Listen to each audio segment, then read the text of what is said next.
things that have happened to this church. I could go on and on forever, but one of the greatest things would be when Nancy came to intern for us.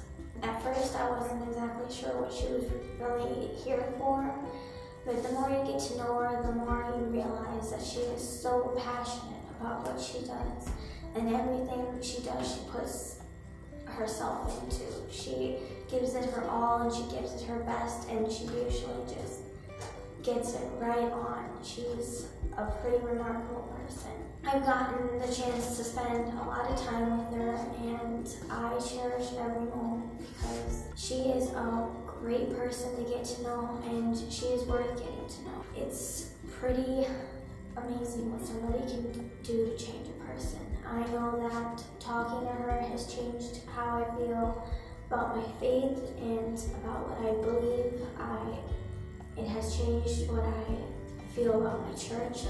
God's Word, my hand. Hi, I'm Dinah Brandt, and I'm a confirmation teacher for St. John American Lutheran Church.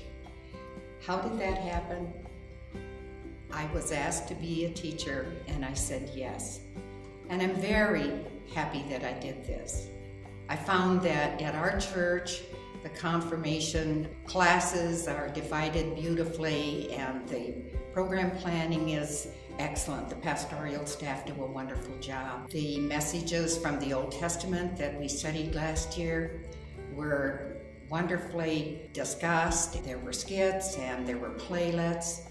The memorization was done via song. We acted out our fellowship and our Christian mission by going to Coventry House and to the Crippled Children's School.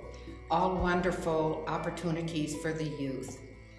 The youth are so smart these days. I'm here to talk about Dinah Brandt. Some of you may know her from our church because she's very active.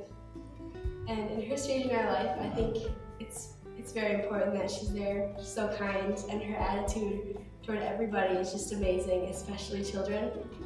And I know that for a fact because she volunteered to help with confirmation this year, or last year too. And that was pretty brave on her part considering our confirmation group. And she's strong enough to do it again, and that's wonderful. And I hear pastors talking about how you can see Jesus work through other people. And the first person that comes to mind when they say that is Dinah. It's God's work, our hands. Who heals the broken in body and spirit. Be with all who suffer today. Be with the doctors, nurses, technicians, and all who care for others. Be with the families and friends of those who comfort. May your gentle yet strong touch reach out to heal all the broken and hurting people and places in the world. And so starts a new prayer shawl. They may be made without knowing who they were going to, but they know that when they finish that prayer shawl, the warmth and prayers of the congregation at St. John go with that prayer shawl. It may go to someone who's really suffering with pain. It may be a stroke victim. It could be to a daughter whose father is dying and she can't be there. Or it could go to someone who's having a really tough time with depression. We just never know when we are praying in these prayer shawls who they were going to go. But we do know that the prayers go with each one. They're woven right into the yarn. We are grateful for those who are knitting. We're grateful that we have this ministry here at St. John.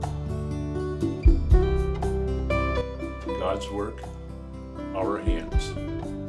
I've always felt welcome here. There have been many people that greet me and my husband and make us feel good. As I've been ill, I think of the great physicians that have helped me come this far, and I'm still weak. But going through all of this, I don't want to ever forget about Pastor Paul coming and sitting with us as I was being prepared for surgery. And his prayers meant so much. As I went home and I had to return to the hospital, who came? Pastor Paul was always there and gave me strength to go on. And to this day, as I was able to come back to church, here they greeted me, and I hadn't been here for a few weeks, but it was great to be back. I thank God for the physicians, and I thank God for the words that help heal. God's work, our hands. When I returned from surgery, we had a wonderful nurse to take care of me. But prior to going into surgery, both Pastor Becca and Pastor Paul visited me. We shared prayers. I appreciated the attention that I was receiving, not only from the pastors, but from the nursing staff. God's work, our hands. Baptism has always been an important part of my family, and when I was younger I remember my grandpa having a candle stand that he made for each of the kids in our family that we would put our baptismal candle on each year to celebrate our baptism. And we'd eat a special meal and light that candle to remind us of the importance of our baptism in our lives. When my own son was born, I naturally kind of wanted my grandpa to baptize him because he has been part of all the baptisms in our family. But then I remembered my dad as well has been part of baptisms in my family. In fact, my dad baptized me and my grandpa baptized me. Now I'm a pastor as well, and so I thought, wow, it would be kind of fun if we could all three be part of that baptism, knowing that it doesn't depend on we as humans to make a baptism valid. It's all God's doing, and it's all God's promises to us. God's work, our hands. Well, the Stephen Ministry Program is one of the listening ministries within our church. And what it seeks to do is that when people run into difficult times and there's a need for someone to talk to about the problem that they're confronting or the situation or the dilemma that they're in. Just a personal sort of story involving myself. I got a phone call from Pastor about a young man who was having a difficult time, and went and met with him, and we started talking. And after the basic introductions and explaining that our conversation again was going to be confidential, well, then I just asked him what was going on, what was his situation. And he explained to me in the next hour and a half to hour and 45 minutes. And as I recall, I only nodded and said yes and continued probably 3 or 4 times. As the conversation continued, you could just see that the stress that he was under was becoming more relaxed.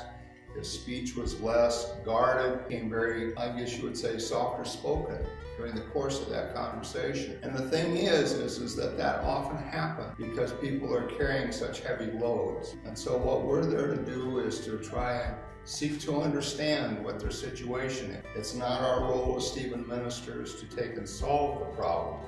We let God do that.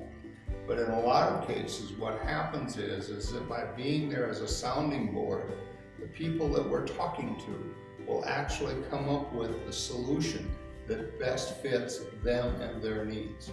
And that's what Stephen Ministry is about. God's work, our hands. God's work, our hands. God's work, our hands.